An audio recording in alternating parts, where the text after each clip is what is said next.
We've been on quite a journey this year. Our theme is practice, practice, practice. And every month we've been looking at a different spiritual practice. And by practice, I mean the thing that you and I do to express our spirituality. So we've looked at prayer as a spiritual practice, meditation as a spiritual practice, gratitude as a spiritual practice, selfless service as a spiritual practice, forgiveness as a spiritual practice, journaling as a spiritual. We've looked at a lot of things, and this month we're looking at chanting to see how is there a benefit to doing chanting? Does it fit in with our faith tradition, and can we get something out of it? Well, there are some really straightforward benefits to chanting, and the first one is that if you do it, it revitalizes you physically with all of that breathing, if all of that oxygen, you're just going to get up from it feeling revitalized. It really does. Throat opens. In fact, one person on a website wrote that there's something about this experience of using our voice. It doesn't matter if you can hold a tune or not. There's something empowering about letting your voice be heard. The resonance of it in your body is just beautiful, strengthening in a way, I guess you say, in an emotional level, just to express yourself. Also in a group, there's a dynamic that's different from when you're at home. And also, there's this idea of repeating. Let's say if you do repeat something for 108 times, it takes you beyond that place when your ego wants to quit because it's got other more interesting things to do. And then when you reach that bridge, you pass that bridge, something really profound opens up. The bottom falls out. That's why I like to say chanting is the bridge between prayer and meditation, because you stay with the chant until meditation arrives, and it comes. It's very, very beautiful. And this particular phrase, Om Shanti, Shanti, Shanti, it's very common in the Hindu faith tradition, often said before or after a prayer, as a way of anchoring us in peace. It's said to calm the mind. Shanti means peace, peace, peace, peace. And in anchoring the mind in peace, we remove one of the greatest obstacles that we have to doing our spiritual work, and that is stress. So it's a very good idea to center and sink into peace before I do whatever practice it is that I'm interested in practicing. So this is the third week in the series of meditation as a spiritual practice. And last Wednesday, I announced that we would be chanting a very well-known chant 108 times. I thought, well, I'll see who shows up. Well, I think about 300 people showed up. I mean, this place was buzzing afterwards, and we chanted. We handed out this free CD, Chanting as a Spiritual Resource, and we literally just put it on, because on it there are 3 chants, including the Asatoma chant, and we chanted together, Asatoma Satgamaya, Tamasoma Jyotiye Gamaya, Mrityorma Amritam Gamaya. We learned what it meant and we got into it, Because what it means, Om means, well, it's difficult to explain what Om means. We can say it means the eternal, infinite presence, the universe itself, the beginning, the middle, and the end, the inner Lord of our being. It's something like that, Om. And then the words mean of the chant, inner presence, lead me from what is not real and substantial to what is true and enduring. Lead me from darkness into light, being lost into clarity. And lead me from concepts of death into understanding the true nature of immortality. And in that regard, it reminds me of a line in a prayer that is more well known to us in the West, the Lord's Prayer, when it says, lead us not into temptation. And also the prayer of St. Francis that says, it's in dying that we realize immortality. Dying meaning letting go, dying to self. We realize the bigger picture. So it's very beautiful dwelling on these words and chanting them. And by the way, the CD is available in the bookstore now. And you can also get it online. Our bookstores address is steppingstonesbookstore.org, and they'll ship it to you free if you want to get it there, because you can literally just put it on and sit there, and it takes about a half hour, and your practice is done. Right?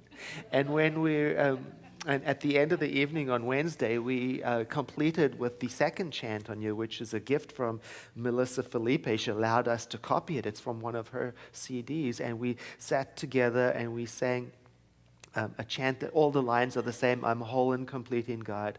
I'm whole and complete in God. I'm whole and complete in God. I'm whole and complete in God. Very beautiful. It takes about 10 minutes, Or you can count. Like, some of you who were here last week, you remember I brought along my travel counting device, the beads or beans in a Tupperware, and then you can say, I'm whole and complete in God.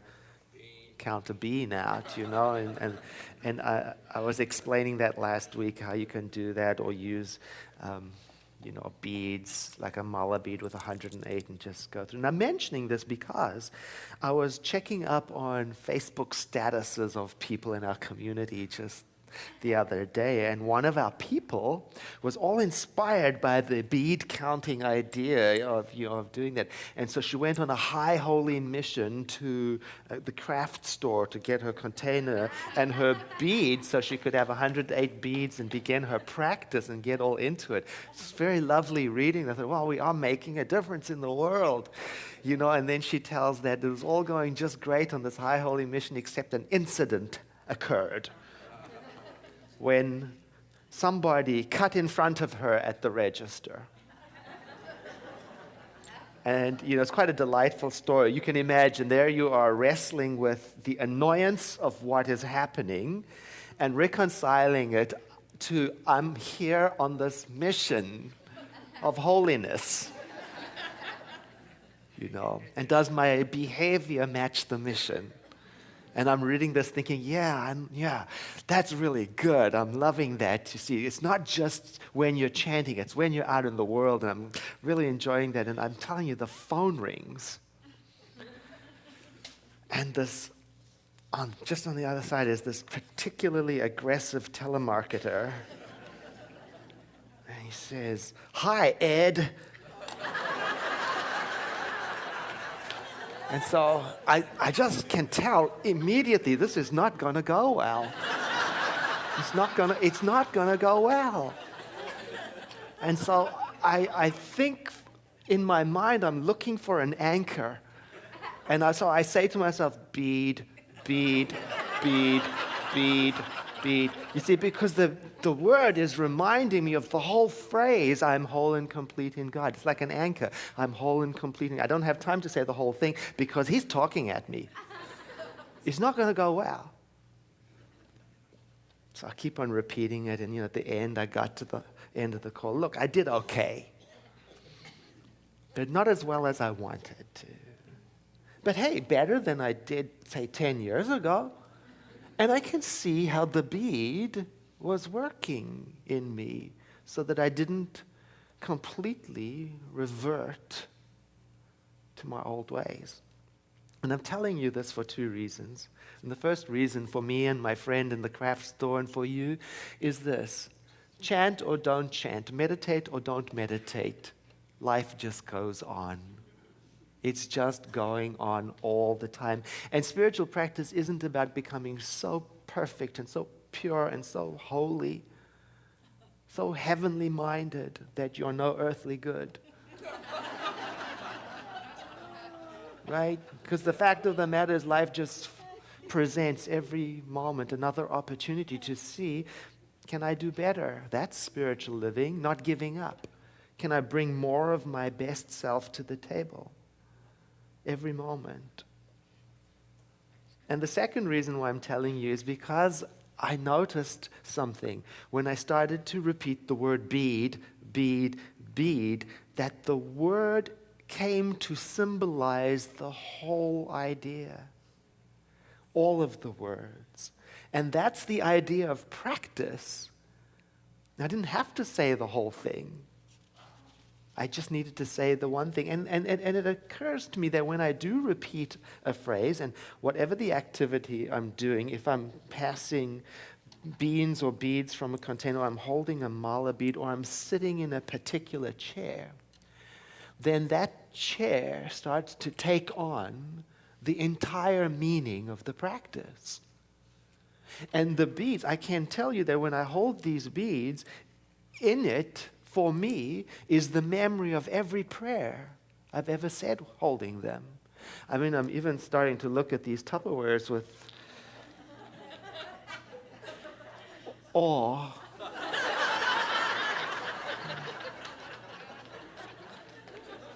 A certain holiness.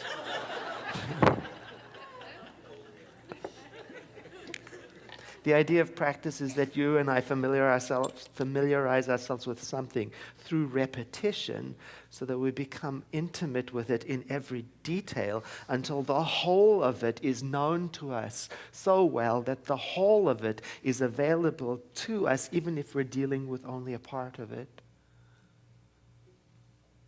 Just one being, one word. I was thinking about that, and a friend of mine is an example of having access to the whole through repetition and practice. He's a chess player. And when he plays chess, well, look, when I play chess, I haven't practiced. I don't repeat all the moves. I don't study it. So I'm just thinking about what's the next move I can do to stay out of trouble, right? That's where I am. Not for him. When he plays chess, he's so familiar through repetition and exposure to it that it's like meditation. He can map out multiple realities, multiple outcomes. It's all available to him. So when he's sitting there and he's thinking about a move, he's not thinking, how do I stay out of trouble? He's thinking, how beautiful are the possibilities? I was reading online on this website, changingminds.org. They're talking there about this repetition principle. The principle of repetition says that if something happens often enough, I will eventually be persuaded by it. And that's the way of things. You know, if something is repeated often enough, and I'm not paying attention, I will accept it. I will. Because repetition has a very specific, a very definite effect on us. And maybe it's because our brains like patterns. And our brains accept patterns. And repeating a thing creates a pattern. And that makes us comfortable. We like that. For example, if I hear something often enough, say, on the news, over time I become more likely to accept it as being so. And frankly, our brains don't always enjoy having to do the background check on the facts. We just go with it. Some of us. See, there is a part of us that accepts whatever is fed to it. So there's the question for this month. What have you and I been accepting as so, as true, simply because we've heard it so frequently? About your worth, about your body, about the economy, about your country.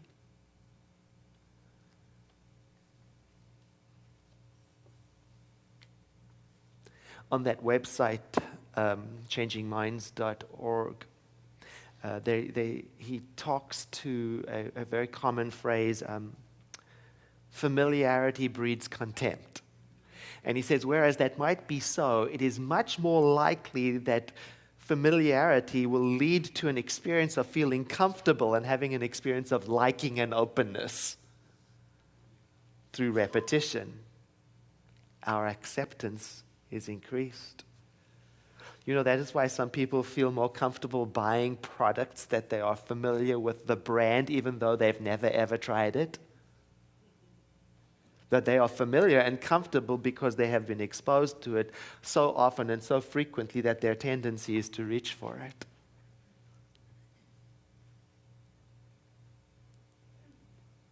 Here's my point. Why not expose yourself to something worthwhile, uplifting, and wonderful, and repeat it so frequently until it persuades you to be, do, and act in accordance with what it is?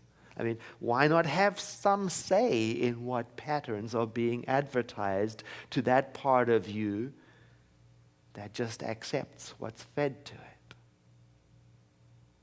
Why not exercise some choice? See, like when I was on the phone with that telemarketer, my mind was reverting to old repeated patterns that had been fed to me for so long, and just by repeating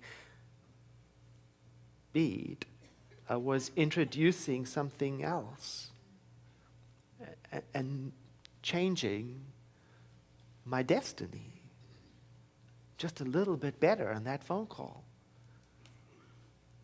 And it reminded me that in some faith traditions, there are religious practices in which people will repeat in a chanting way just one word, one name of God. And in so doing, that word represents everything that God is. Or they'll repeat the name of an inspired teacher, and in the repeating of that name, they are dropping into their heart all the teaching associated with that teacher. So I could imagine myself on the telephone. I could have just as easily, or even standing in the line at the craft store, just as easily saying the name of an inspired teacher. I could say, Jesus, Jesus, Jesus, Jesus, right? And when I'm saying that, what I'm meaning by it is love one another, because this is how everybody watching you will know that you are my student. And Jesus, Jesus, Jesus, Jesus. And what I mean by that would be, it is your faith that makes you whole. Jesus, Jesus, Jesus, Jesus. And what I would mean by that is, it is not I, but that power that I call the Father within me that does all the work. Jesus, Jesus, Jesus, Jesus. You see, that's how you take Jesus into your heart and everything that he represents to you, powerfully. And if you are a devotee of another teacher or of Krishna, it's the same thing. You say Krishna, Krishna, Krishna, Krishna. And by that you mean all spiritual paths are valid and all lead to God, and no spiritual effort is ever wasted. Krishna, Krishna, Krishna, Krishna. And by that you mean it is not the form of your prayer or your practice that matters. It's the sincerity in your heart. Krishna, Krishna, Krishna, Krishna. And by that you mean, for I have created all of this world with but an infinitesimal speck of my eternal being. Krishna, Krishna, Krishna, Krishna. Or you could do it with a quality, like the one we sang this morning, peace. Om Shanti. Shanti is a Sanskrit word. It means peace, but it means, I think of the Bible when I think of the peace that Shanti means. In Philippians, and I paraphrase this for metaphysicians, this is what I think when I'm saying Om Shanti, Shanti, Shanti. It goes like this in the Bible. Do not be anxious about anything, But in every situation, pray with gratitude in your heart, and then you will experience the peace of the Creator, and that is a peace that exceeds anything we can understand.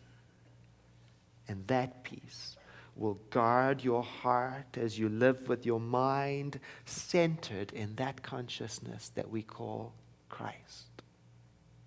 Shanti, Shanti, Shanti. Om. Shanti, Shanti, Shanti. That's what I mean. All of that. Om. And so then that song becomes what an experience of prayer. Peace inside my mind. God and only God is moving me. Peace inside my mind. God and only God I live to see. And we say, Om Shanti, Om Shanti, Om Shanti, Shanti Om. Om Shanti, Om Shanti, Om Shanti, Shanti Om. Peace inside my heart. God and only God is moving me. Peace inside my heart. God and only God I live to see. Om Shanti, Om Shanti, Om Shanti, Shanti Om. Om Shanti, Om Shanti, Om Shanti, Shanti Om. Peace inside the earth. God and only God is moving me. Peace inside the earth. God and only God I live to see. Om Shanti, Om Shanti, Om Shanti, Shanti Om. Om Shanti, Om Shanti, Om Shanti, Shanti Om. So I asked if we could do the song again and experience it as an extended prayer. And to let our thought each time we say Shanti go to that peace that passes understanding.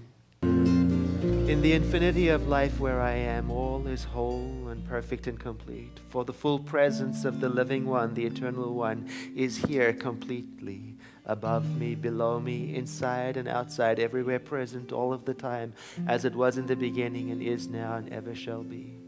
And so it is that I dwell upon its eternal nature and the peace that is at the heart of all creation. And I call that my refuge and my origin and my life and my mind, so that as I move forward into this world, I am affected by this awareness, this knowledge of my true nature.